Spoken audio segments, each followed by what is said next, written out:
जब बबली प्रिया को रेस्टोरेंट के गेट पर रुकने के लिए कहकर अपनी गाड़ी लेने बेसमेंट में गई, तभी प्रिया को तानवी ने जला कटा करना शुरू कर दिया पीछे से आकर। तानवी प्रिया को मारने वाली थी, तभी निकिता वहां आ गई और तानवी अपना इरादा चेंज कर लिया।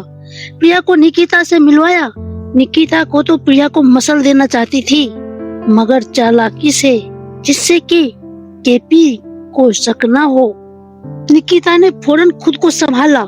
उसने तानवी की तरफ देखा और धीमे लहजे में कहा, अरे मैं तो भूल गई, मेरा पर्स उधर ही रह गया बेसमेंट में।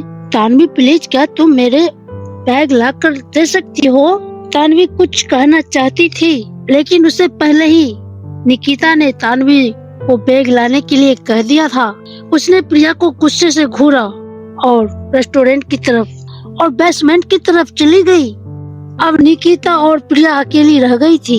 निकिता ने प्रिया की तरफ देखा, हल्का सा मुस्कुराते हुए कहा, पिछले 2 सालों में केपी का ख्याल रखने के लिए थैंक यू। ये साधारण शब्द थे, लेकिन उसका मतलब साफ था। निकिता केपी पर अपना हक जता रही थी। प्रिया को ये बात अजीब लगी। अगर सोचकर देखे तो केपी पर पहला और आखिरी हक अभी उसी का ही था। आखिरकार कानूनी तौर पर वो अभी केपी की पत्नी थी। निकिता ने आगे कहा, पता नहीं क्या सोचकर मैंने बस केपी से छोटी सी बहस के बाद देश छोड़ दिया और फौरन चली गई। मुझे लगा था हमारा रिलेशनशिप खत्म हो गया, लेकिन हैरानी की बात है वो इतने सालों से मेरा इंतजार कर रहा था। मैं तो इतनी इमोशनल हो गई हूँ कि मैंने फैसला कर लिया, जल्दी उससे शादी करूंगी। ये सुनते ही प्रिया सन रह गई। उसका मुंह सूख गया और एक शब्द भी नहीं निकला। पल भर में निकिता की आवाजें धुंधली लगने लगी। ऐसा लगा जैसे किसी ने प्रिया को जकड़ लिया हो और वो अंदर ही अंदर घुट रही हो। एक पल को उसकी सांसें थम सी गई। निकिता और केपी शादी करने वाले हैं, तो क्या केपी मुझे तलाक देने की जल्दी में है? प्रिया, प्रिया। निकिता ने 2 बार उसका नाम पुकारा और उंगलियां चटकाई। तब जाकर प्रिया होश में आई। मैं तुम्हारी क्या मदद कर सकती हूँ? निकिता ने प्रिया का उदास चेहरा देखकर पूछा। उसके चेहरे पर संतुष्टि की हल्की सी चमक थी। निकिता ने अपना फोन निकाला, व्हाट्सएप खोला और बोला, प्रिया चलो हम दोनों व्हाट्सएप पर कनेक्ट हो जाते हैं। केपी मेरा बहुत ख्याल रखता है, मैं उसे सरप्राइज देना चाहती हूँ। शायद मुझे इसमें तुम्हारी मदद चाहिए। प्रिया का मन बिल्कुल नहीं था कि वो इस औरत से कोई संपर्क रखे, लेकिन निकिता के चेहरे का उत्साह देखकर उसने मन मारकर अपना दूसरा व्हाट्सएप नंबर दे दिया। बाहर तेज धूप निकली थी और निकिता के माथे पर पसीने की बूंदें चमक रही थी। उसने फोन रखा और थोड़ा हिचकिचाते हुए बोली, क्या तुम मुझे उस तरफ ले जाने में मदद कर सकती हो? प्रिया ने हामी भरी और व्हील चेयर को हल्के से धक्का दिया, लेकिन वो टस से मस नहीं हुई। उसने अमृत दबाया और पहियों को चेक करने के लिए नीचे झुकी। तभी निकिता ने अचानक प्रिया का हाथ पकड़ लिया और तंज भरे लहजे में कहा, पिछले 2 सालों से मेरे बॉयफ्रेंड मेरे प्यार के साथ रंगेलियां मनाने और बिस्तर गर्म करने में बड़ा मजा आया होगा ना? इस भद्दे सवाल ने प्रिया के मन में अजीब सी बेचैनी पैदा कर दी। वो कुछ समझ पाती उससे पहले व्हील चेयर अचानक जोर से पीछे की ओर लुढ़क गई। प्रिया! निकिता जोर से चीख पड़ी। पीछे गिरते वक्त उसके चेहरे पर डर साफ झलक रहा था। प्रिया की आंखें हैरानी से खुली रह गई। उसने फौरन निकिता को पकड़ने के लिए हाथ बढ़ाया, लेकिन तब तक बहुत देर हो चुकी थी। थम! निकिता सख्त जमीन पर जा गिरी और उसके माथे से खून बहने लगा। निकिता पीछे से एक जानी पहचानी आवाज गूंजी। प्रिया कुछ समझ पाती उससे पहले उसे किसी ने जोर से धक्का देकर किनारे कर दिया। उसका शरीर पास ही रेलिंग से टकरा गई। दर्द एक लहर पूरे शहर में दौड़ गई।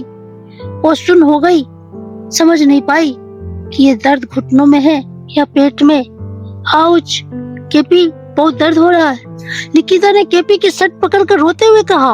उसके माथे से खून बह रहा था। वो सचमुच बहुत दर्द में लग रही थी।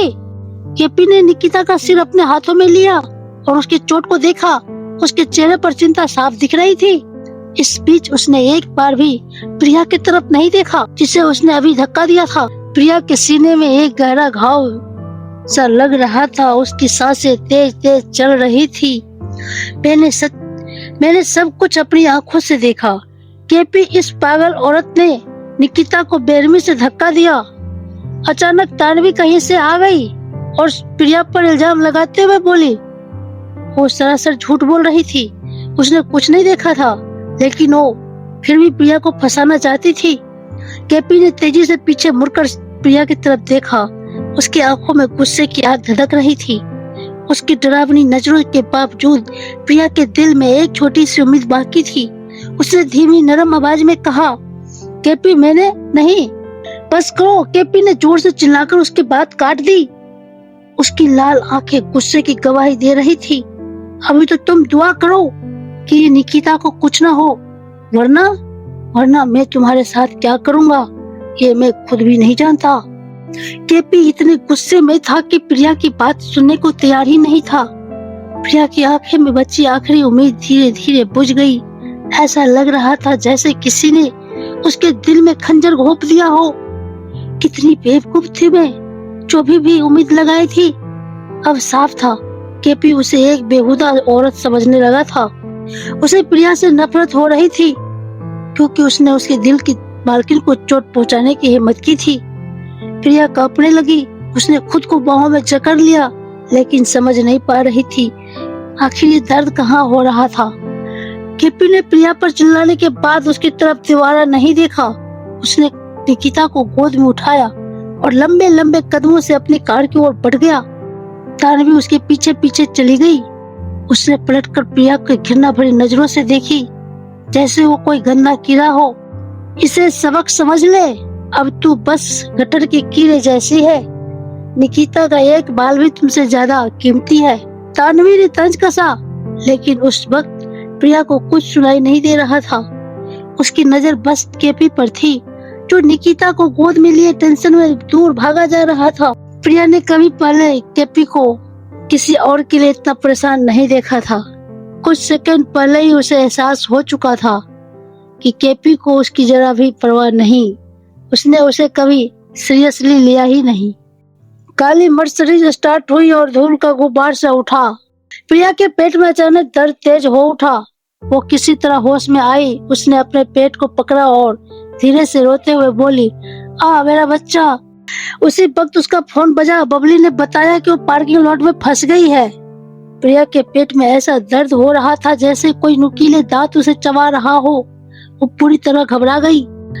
यहाँ कोई टैक्सी भी नहीं दिख रही थी। उसके पास कोई चारा नहीं था। वो खड़ी हुई और केपी की कार रोकने के लिए हाथ दिखाने लगी। किसी तरह खुद को सीढ़ियों से नीचे खींचकर लाई और बची खुची ताकत से हाथ हिलाने लगी।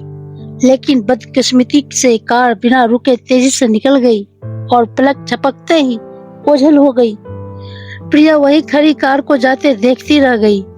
उसके पेट का दर्द और बढ़ गया। वो धीरे धीरे घुटने के बल बैठ गई। उसे चक्कर सा आ रहा था। उसने आंसुओं से भरी आंखों से अपने पेट को पकड़ लिया। मेरे बच्चे, मुझे माफ कर दो। और फिर उसकी आंख के सामने अंधेरा छा गया।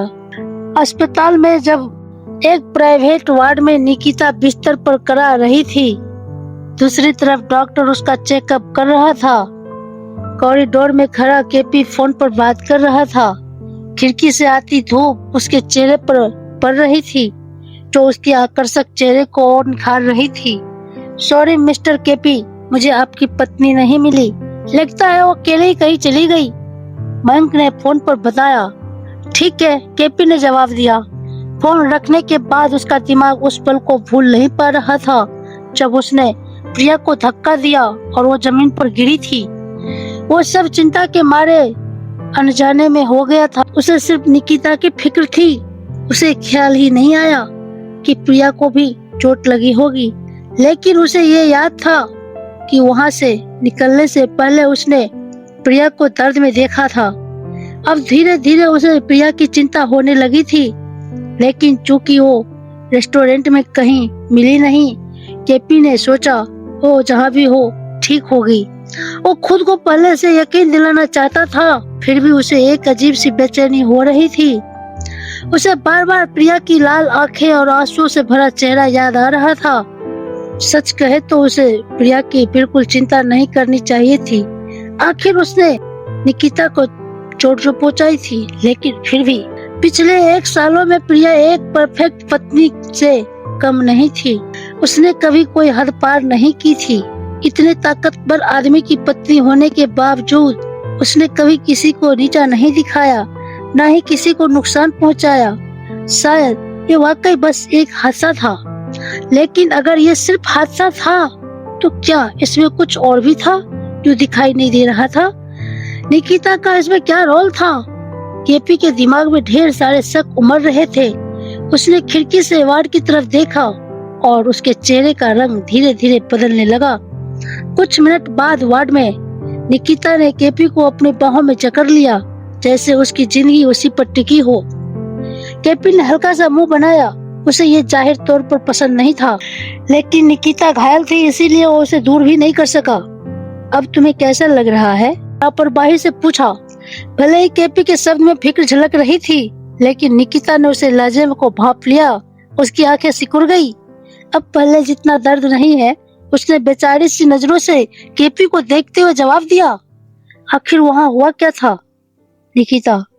केपी ने सवाल हल्के से पूछा, लेकिन उसके लहजे में कुछ ऐसा था कि सुनने वाले को दिल में सिरहंसी दौड़ जाए। मुझे लगता है ये बस एक हादसा था।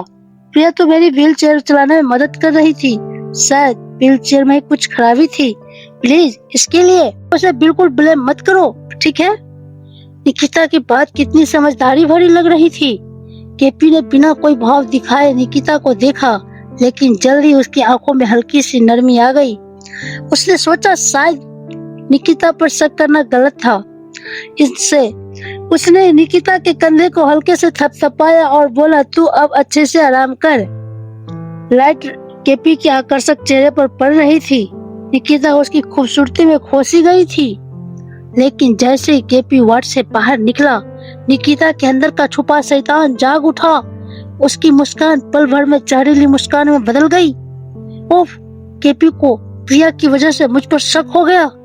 दोस्तों, आगे क्या होगा बताएंगे नेक्स्ट पार्ट में। अगर कहानी पसंद आती है तो चैनल को सब्सक्राइब कर लीजिए और प्लेलिस्ट बना दिए है, हर पार्ट के कमेंट सेक्शन में दे देती हूँ, तो वहाँ से आप लोग जाके पूरे पार्ट फ्री में सुन सकते हैं। तो मिलते हैं नेक्स्ट पार्ट को लेकर के। तब तक आप लोग खुश रहे, मस्त रहे। जय हिंद।